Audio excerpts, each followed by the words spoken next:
안녕하세요. 저는 식당 하나를 운영하고 있는 40대 여자입니다. 30대 초반쯤 남편을 지인의 소개를 통해 만나 결혼했었는데요. 연애할 땐 참 다정하고 잘 챙겨주고 아주 세심한 남자라 이런 사람과 결혼한다면 분명히 행복할 것 같다라는 생각에 남편과의 결혼을 결심하게 됐었습니다. 그 당시 저는 30대 초반이면 여자치고 결혼이 꽤 늦었다고 생각을 했었는데요. 지금 생각해보면 큰 오산이었습니다. 늦었다는 생각에 다소 빠른 결정을 내려 결혼을 했던 것이 제 인생에 크나큰 오점을 남겼죠.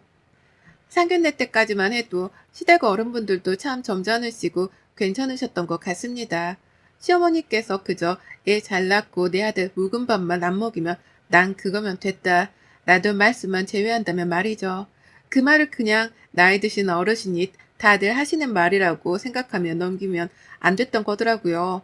신혼집은 시댁에서 해주기로 하셨는데 당시 제 직장과 꽤나 거리가 먼 시댁과 가까운 집이었습니다. 처음엔 저도 반대해봤지만 여자가 무슨 돈을 버냐며 집에서 애나 보고 남편 밥이나 잘 챙기고 집안관리나 하라며 딱 선을 그어버리시는 시어머니 때문에 직장마저 관두게 되었었습니다. 그런 시어머니의 너무나 가부장적인 태도에 당연하다는 듯 멀뚱히 옆에 앉아 고개를 끄덕이던 남편의 모습에 아차, 내가 엄한 곳에 시집을 왔구나 싶었어요. 하지만 이미 결혼은 해버렸고 제 부모님께서도 제가 어서 결혼해 행복해하는 모습을 보길 원하셨기에 그래 이제 나는 이 집 사람이니 노력하면 시어머니도 날 이뻐해 주시겠지 라는 멍청한 생각을 했었죠. 시어머니는 요즘 세상에 이런 집 해주는 시댁이 어딨냐고 고마운 줄 알라 하셨고 저도 당연히 고맙다고 생각했지만 집을 해주는 대신 자주 드나들 것이라고 하셨습니다. 네, 신혼은 그냥 끝이라고 볼 수 있었죠. 뭐라고 말 좀 해보라고 남편을 찔러도 남편은 엄마 자주 오면 좋지 뭐 하더군요. 시댁에서 해주신 집에 들어간 첫날부터 지옥 시작이었습니다. 시어머니께서 허구한 날 집에 드나드셨어요. 오시자마자 차부터 내오라고 하시곤 냉장고를 열어 반찬 개수를 세시고 상태를 보고 맛을 보는 등 전에 확인했을 때와 같은 반찬이 있다면 아주 구박을 하셨죠. 냉장고에 자주 같은 반찬이 나오는 날엔 등을 세차게 때리시곤 하셨습니다. 제가 무슨 식모도 아니고 영양사도 아니고 죽은 맛이었어요. 그래도 그때까진 죽고 싶다는 생각은 안 났어요. 노력하면 되겠지. 미련하게 참았죠. 내 아들 난 그렇게 막 안 키웠다시며 끼니마다 적은 양의 밥만 하여 몇 끼를 새 밥으로 줘야 한다 하시고 집에 못 찾아오시는 날엔 남편에게 전화를 걸어 새 밥 먹었냐 물어보는데 남편이란 놈은 한 번이라도 새 밥을 안 먹는 날에는 그걸 그대로 꼬박꼬박 일러다 바치더군요. 아주 기가 찼습니다. 밥에 귀신이라도 붙었나 싶었어요. 그 꼴을 보아하니 남편이랑 말도 섞기 싫을 정도였지만 둘이만 있을 땐 나름 다정히 굴어 미우나 고우나 남편인데 집안일이나 열심히 하며 견딜 때까지 견뎌보자 하였습니다. 진짜는 그게 아니었어요. 한 두 해쯤 지나 밥을 어느 정도 잘 챙겨주니 이제는 아이는 언제 들어서냐 들들볶기 시작하시더군요. 아이는 저 혼자 만드나요? 남편이랑 같이 노력해도 생기질 않는걸요. 어머니, 때가 되면 생길 거예요. 해도 너한테 문제가 있느니 안 들어서는 게 아니냐? 씨가 좋으면 무얼 하냐? 밭이 안 좋으니 되는 일이 없지. 애가 생겨야 할 거 아니냐? 내가 주는 약은 잘 챙겨 먹고 있는 게냐? 하며 아주 말도 안 되는 소리를 하시더라고요. 날이면 날마다 예예예 거리시니 이게 바로 미치는 건가 싶었습니다. 명절이면 늘 형님도 계신데 제가 거의 모든 일을 도맡아 해왔었습니다. 형님은 아들을 둘이나 얻어 임신했을 때면 임신해서 일을 못한다. 애 낳은 후엔 애를 낳아서 몸이 안 좋다는 말로 늘 저만 일을 해왔었습니다. 그땐 저도 그래, 그럴 수 있지 싶었지만 형님만 챙겨주시고 차별하시는 시어머니가 너무나 미웠습니다. 가만히 있으면 밉지는 않지. 아들 낳은 유세를 떨면서 대놓고 차별대우를 하시는 시어머니 곁에 앉아 저를 살살 비꼬는 형님은 더더욱 미웠습니다. 형님과 저 둘만 있을 때는 나는 아이를 두 번이나 낳아서 여기저기 관절이 좋은 곳이 없어. 아휴, 얘 안 낳은 몸이라 얼마나 좋아요. 아주 그냥 따라다니겠네. 난 몸이 너무 안 좋아서 쉬어야 해요. 앞으로도 동생은 애 낳지 말어. 이게 욕인지 비꼬는 건지 눈웃음을 살살 치면서 건장해 보이는 팔뚝으로 절 툭툭 치며 졌단 말을 하는데 내가 왜 이런 취급을 받고 있어야 하나 가슴이 시큰거려 죽을 것만 같았습니다. 임신을 못하는 게 죄인가? 그런 시어머니와 형님의 모습을 보고도 말 한마디 않고 웃으며 사과나 처먹는 남편을 죽이고 싶었죠. 한 번은 시아주버님 댁에 다들 모여 밥을 먹는데 그날도 밥은 제가 다 했습니다. 근데 식탁이 좁아 자리 부족했고 제가 앉으려고 하니 시어머니께서 너는 어디 갔냐며 자리가 없으니 우리가 다 먹고 이따 먹으라고 하시더군요. 그날 정말로 전 깨달았습니다. 저는 그 집안에서 며느리가 아닌 그저 부엌대기 취급을 받는다는 걸요. 그동안 알고 있었지만 부정하고 싶었습니다. 하지만 그날은 도저히 참을 수가 없었습니다. 죽고 싶었어요. 내 편 한 번 들어주지 않는 남편과 아기가 쉽게 생기는 것이 이상한 게 아닌가요? 매일 그렇게 구박을 하고 스트레스를 주는데 생기는 게 희한한 일이죠. 저는 더는 못 참을 것 같아 그날 시어머니께 처음으로 큰 소리를 내며 말했습니다. 전 몸에 이상 없고 이렇게 구박 주시고 형님이랑 차별하는 거 더는 못 참겠습니다. 어머니, 정 못 믿으시겠으면 제가 불임검사 해오겠습니다. 시어머니는 내가 언제 차별을 했냐며 그럼 아들 낳고 몸 안 좋은 째가 밥 차리리? 배도 얘가 더 고플 거 아니냐시며 저를 무슨 이기적인 여자마냥 말씀하셨고 그래 어디 한번 검사해오라며 문제 있다면 내가 그동안 참아왔는데 너 우리 아들이랑 살게 안 둘 거야. 알아? 협박을 하시더군요. 결혼 후 내 시어머니의 기준에 들기 위해 노력해왔던 저는 그 말에 완전히 학을 떼었고 저는 남편을 설득해 같이 불임검사를 받았어요. 남편은 내가 왜 불임검사를 받아야 하냐며 본인은 문제없을 거라고 딱 잡아떼는데 전 한 가지 의심 가는 게 있었습니다. 결혼 전 남편이 시아주버님과 함께 아주 열심히 운동을 해서 보디빌더처럼 근육을 키웠었는데 굉장히 단기간에 근육을 키워서 혹시 남편이 당시 꽤나 말이 많았던 성기능 저하 부작용이 있지만 근육을 빠르게 키워주는 스테로이드 약을 맞았던 게 아닐까라는 생각이 있었습니다. 그 이야기를 건네보니 남편은 그 약에 대한 부작용을 약을 맞은 후에 알아 모르고 맞았다 하며 그렇지만 형도 같이 맞았는데 형네는 애를 둘이나 낳았고 그러므로 본인한테도 문제가 없을 것이라고 말했어요. 하지만 그걸 어찌하나요. 시아주부님은 운 좋게 부작용이 생기지 않을 것도 있는데 전 분명히 제게 문제가 없을 것이라고 확신했습니다. 그리고 결과적으로 남편은 불임이 맞았습니다. 전 모두 정상으로 나왔고요. 그렇게 스트레스를 많이 받으며 살아왔는데 문제가 없다는 것에 참 안도했습니다. 다만 당시 30대 후반이라 더 늦는다면 자연임신은 힘들다는 이야기를 들었죠. 시어머니께선 본인 아들이 불임이라니 아주 쓰러져 난리를 치셨습니다. 너가 왜 불임이냐? 나는 너를 그렇게 낳지 않았다. 몸도 멀쩡한 녀석이 왜 불임이야? 네 형은 멀쩡한데 대체 이게 무슨 일이야? 고래고래 소리를 지르시니 남편이 버럭 소리를 지르곤 시아 아주버님과 같이 아나볼릭 스테로이드를 맞았다는 이야기를 하며 왜 나만 불임이냐? 검사가 잘못된 것 같아 검사를 다시 해보겠다고 화를 냈었습니다. 이상했죠. 약은 같이 맞았는데 왜 시아주머님은 멀쩡한 건지 전 그 말에 얼굴이 시퍼래지는 형님의 얼굴을 보았습니다. 무언가 있다 싶었죠. 전 곧바로 나서서 그러면 시아주버님과 남편이 함께 같이 검사를 받아보는 건 어떨까요? 이야기를 꺼내니 시부모님의 얼굴이 무섭게 달라졌습니다. 말이 끝나기가 무섭게 형님이 갑자기 소리를 지르더라고요. 아니요, 우리 남편은 아무 문제 없는데 왜 검사를 받아야 해요? 서방님만 검사 다시 하면 됐지. 왜 굳이 해야 해요? 애가 하나도 아니고 둘이나 있는데? 뭔가 이상했습니다. 이상함은 저만 느낀 것이 아닌지 시어머니께서 굳은 얼굴로 시끄럽다며 일단 검사해보자 하시더라고요. 바로 병원 예약을 잡아 4일 정도의 금욕기간을 거친 뒤 검사를 하러 갔는데 형님 모습이 심상치가 않았습니다. 손을 달달 떨며 손톱을 물어뜯고 아주 불안해 보이더라고요. 시어머니는 평소에 기차 왔던 삶아먹은 것 마냥 큰 목소리로 말이 많으시던 분이 도끼 어린 눈빛으로 조용하셨습니다. 폭풍 전야가 따로 없었죠. 병원에서는 처음에 남편은 2차까지 검사가 확실하니 또 하실 필요가 없다고 했고 여기서 안 해주면 다른 병원에 가서라도 다시 검사받을 것이라고 하니 그러시라며 다른 병원에 가도 똑같을 거라고 말하더라고요. 그래서 남편은 검사를 하지 않고 시아 아주버님만 받게 됐는데 제가 다 떨리더군요. 만약 시아 아주버님이 불임이 맞다면 형님의 아들 둘은 대체 시아주버님은 당연히 본인이 정상일 것이라고 일말의 의심조차 하지 않으시더군요. 형님이 떠는 모습을 보곤 왜 그러냐며 토닥이기까지 하였습니다. 결과는 조금은 예상했지만 충격적이었습니다. 스테로이드로 인한 부작용으로 불임 판정이 되었고 되돌리기조차 힘들다고 하더군요. 시아 아주버님께서는 큰 충격을 받으시고 말도 제대로 못 이으셨어요. 집안 분위기는 거의 초상집 분위기였죠. 의사에게 그렇지만 아들 둘이나 있다고 하니 의아해하며 그럴 리가 없다고 하더라고요. 기간을 봐도 절대 생길 수가 없다고 시어머니는 몸져 누우셨습니다. 그나마 진정하신 시아버지께서 형님에게 이게 어떻게 된 일이냐 물으니 형님은 그저 울기만 하더군요. 형님이 우는 모습을 보곤 시어머니가 벌떡 일어나 머리채를 잡고 울고 아주 난리였습니다.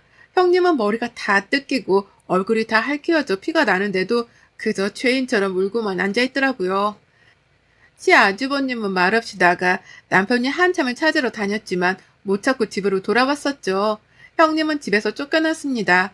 알몸바람으로 안 내쫓은 걸 다행으로 여기라며 정말 옷까지만 챙겨주곤 아이들과 함께 내보냈고 아이들은 당연히 영문도 모른 채 울며 내쫓겼죠. 참 독한 여자예요.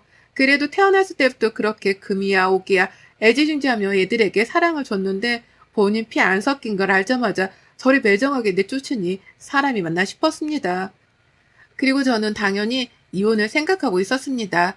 이 말도 안 되는 집안에서 더는 살고 싶지 않았고 남편은 불임인데 아이를 원하시는 친정 부모님께도 불효였어요. 그런데 시어머니께서 하시는 말씀이 아주 가관이더라고요.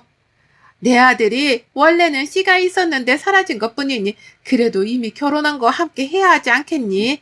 너가 그동안 고생이 많았지? 미안하다. 그 썩을 년이 우리 집안을 가지고 놀았어. 죽어도 시원찮은데 그냥 내쫓아 마음에 걸리는구나. 인상이 절로 찌푸려지더군요. 형님이 말도 안 되는 짓을 한 건 알지만 시어머니도 그에 걸맞는 말도 안 되는 행동을 많이 하셨기에 제 눈에 똑같아 보였어요. 저는 예전 시어머니께 하셨던 말씀을 돌려드리며 말했죠. 어머니, 저는 멀쩡한 밭이라 씨 없는 사람이랑은 못 살아요.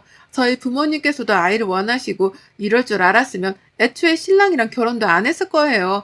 애 없이 살 바에 제가 이 집에 있을 이유가 있나요?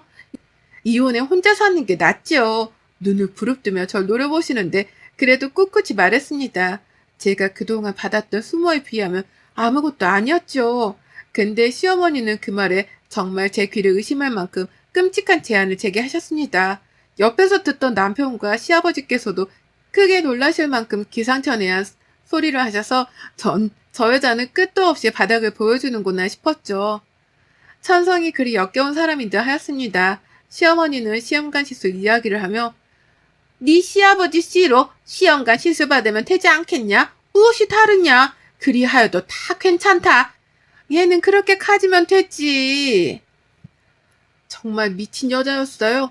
저런 여자한테 며느리로서 사랑 한번 받아보겠다고 그렇게 발버둥을 치며 몇 년을 노력한 일들이 머릿속을 스쳐가며 입이 딱 벌어질 뿐 말이 안 나오더라고요. 검사 결과를 받고 말을 못하시는 시아주버님의 마음이 조금이나마 이해가 갔습니다. 그 말을 들은 시아버님도 크게 당황을 하시며 저 옆에 나가 손자 둘이 잃고 며느리까지로 제정신이 아니라고 나중에 다시 얘기하자시며 시어머니를 방으로 끌고 가시고 저희는 우선 집에 가라고 하시더라고요. 멍 때리는 남편을 지나쳐 집으로 향했습니다. 제가 나가는 소리를 듣고 그제서야 따라오더군요. 집에 도착하자마자 저는 남편에게 통보했습니다. 당신도 방금 보고 들었다시피 당신 어머니 정말 제정신 아니야. 나 당신 집안이랑 더는 엮이기 싫어. 너무 끔찍해. 이만큼 했으면 됐어. 나는 당신이 양심이 있으면 날 놔줄 거라고 생각해. 이만 이혼하자. 닭똥 같은 눈물을 뚝뚝 흘리더라고요. 조금은 동정심이 생길만도 한데 동정심은커녕 역겹더라고요. 시어머니의 얼굴과 겹쳐 보여서요. 그대로 짐을 전부 싸고 나와 친정집으로 갔고 제게 미리 이야기를 어느 정도 전해 들으셨던 부모님은 눈물을 흘리시며 그동안 참 고생 많았다고 절 토닥여 주셨습니다. 부모님께서 혹여 많이 놀라실까 전 시모가 했던 시험관 시술 얘기는 일체 하지 않았고 남편이 불임인 것만 전해 듣고 시어머니가 구박을 좀 하신 걸로만 알고 계셨습니다. 그리고 저희 부모님께서는 식당을 하나 운영하고 계셨는데 동네에서 오래 장사를 하시어 단골 손님도 많고 장사가 어느 정도 되는 편이었습니다. 그 식당을 부모님께서는 원래 제 남동생에게 이어받게 하려 하셨는데 제가 이런 일로 이혼을 하고 집에 들어오니 그럼 이 식당은 네가 한번 해보라며 말을 건네셨고 저는 남동생이 하려 했던 식당을 한순간에 빼앗고 싶진 않아 동생과 함께 일해보겠다고 하였습니다. 전 회사를 다닐 때도 마케팅 관련 부서에 있었기 때문에 그쪽에는 자신이 있었고 주방은 남동생이 맡고 저는 카운터와 식당 관리를 맡게 되었습니다. 당시 저희 식당 주 손님층이 나이가 많으신 분들이었기 때문에 남녀노소 모두 올 수 있는 메뉴를 개발해 보고자 했고 며칠 밤낮을 시장 조사를 하며 남동생과 함께 메뉴 개발을 한 끝에 식당 문을 며칠간 닫아둔 후 식당에 새 인테리어를 하고 홍보까지 함께하여 꽤나 성공을 하게 되었습니다. 맛집으로 소문이나 먼 지역에서도 저희 식당을 찾아오실 만큼이요. 인테리어까지 새로 해 나름 근사해진 식당을 열심히 읽어가고 있을 때쯤 시아버지께서 가게를 찾아오셨더라고요. 가게 마감을 끝내고 집을 가려는데 문 앞에 서 계셨습니다. 아침에 오면 하루 종일 기분 나빠할 것 같고 중간에 오자니 손님도 계신데 민폐일 것 같아 이 시간에 찾아온 거라 하시며 잠시 이야기 좀 할 수 있냐 하셨습니다. 굉장히 얌전하게 하시는 말씀에 무슨 말씀을 하시려는 건가 드러나 보자 했고 전 시아버지께서 대뜸 고개를 숙이시는 거예요. 우리 집안 사람 때문에 그동안 고생 많았네. 자네 식당이 잘 돼서 참 다행이고 정말 미안했어요. 그러시더니 봉투 하나를 꺼내시더라고요. 척보여도 꽤나 두꺼운 봉투였어요. 그걸 건네시면서 이거는 받아두고 내가 우리 아들이랑 다시 살아달라는 말은 절대 하지 않을 테니 딱 한 번만 만나 이야기만 해줬으면 합니다. 부탁이에요. 내가 아무리 힘들어해도 눈길 한번 주지 않았던 전 남편이 무슨 정이 남아있을 거라고 만나보길 원하는 건지 그깟 돈 안 받고 말지 전 심호를 쏙 빼닮은 전 남편의 얼굴 다시 마주하기는 죽기보다 싫었습니다. 당연히 전 매몰차게 거절하였고 다행히도 더는 권유를 하지 않고 돌아가시더라고요. 아주 지긋지긋했습니다. 겨우 바쁜 일 덕에 조금씩 잊어가며 살던 중인데 왜 또 찾아와 이러는지 두통이 와서 힘들었어요. 그날도 전 시댁 생각이 머리에서 떠나질 않아 겨우 잠에 들며 악몽까지 꾸고 다음날 가게 문을 열러 남동생과 함께 출근하는데 끔찍하게도 전 남편이 가게 앞에 서 있더라고요. 정말 뒤돌아서 가버리려는데 남동생이 잡았습니다. 누나, 지금 피하면 저 새끼 끝도 없이 찾아올 거야. 여기 우리 가게도 나도 같이 있으니까 여기서 끝내고 진짜로 치워버리자. 걱정하지 마. 누나, 내가 같이 있잖아. 남동생이 곁에 있으니 해코지는 안 하겠다는 생각에 조금은 안정을 찾고 갔습니다. 전 남편 얼굴이 말이 아니었습니다. 얼굴은 어둡다 못해 썩은 것 같던데 안 그래도 보기 싫은 얼굴 더 끔찍했습니다. 절 보더니 눈물을 줄줄 흘리면서 말하더군요. 조금 놀랐습니다. 전 시아주버님께서 그만 자살을 하셨다고 그 일로 전 시모는 거의 미쳐버렸고 집안 꼴이 지금 폐가 나 다름이 없다고 했습니다. 저와 남동생은 한동안 말을 잇지 못하다 제가 입을 먼저 열었습니다. 그래서 어쩌라고 나한테 말하는 것이냐. 난 더 이상 네 집안 사람도 아니고 내가 해줄 수 있는 것도 없다 하였더니 또 기가 차는 얘기를 하지 뭡니까. 형 장례를 치료해야 해서 바쁜데 아버지도 어머니도 제정신이 아니셔서 혼자 도저히 어찌해야 할지 모르겠으니 저보고 와서 집 청소라도 해달랍니다.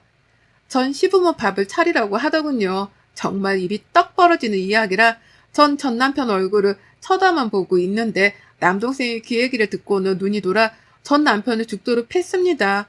그것도 뚫린 입이라고 그런 개소리를 하냐며 동생이 입을 주먹으로 막 내리치는데 기운 없던 전 남편은 맞고만 있었고 이가 몇 개 나가는 모습을 보고서야 정신을 차린 저는 동생을 뜯어 말렸습니다. 네 손 아프게 때리지 말라고요. 요리할 소중한 손인데 다치기라도 할까 그랬습니다.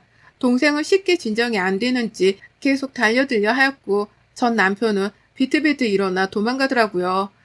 이후 폭행건으로 고소를 할 것 같아 나름의 준비를 하고 있었는데 몇 달이 지나도 조용했습니다. 요즘 건너 들은 이야기로는 시어머니는 치매인지 정신이 나간 건지 요양원으로 버려지듯 보내졌다고 했다더라고요.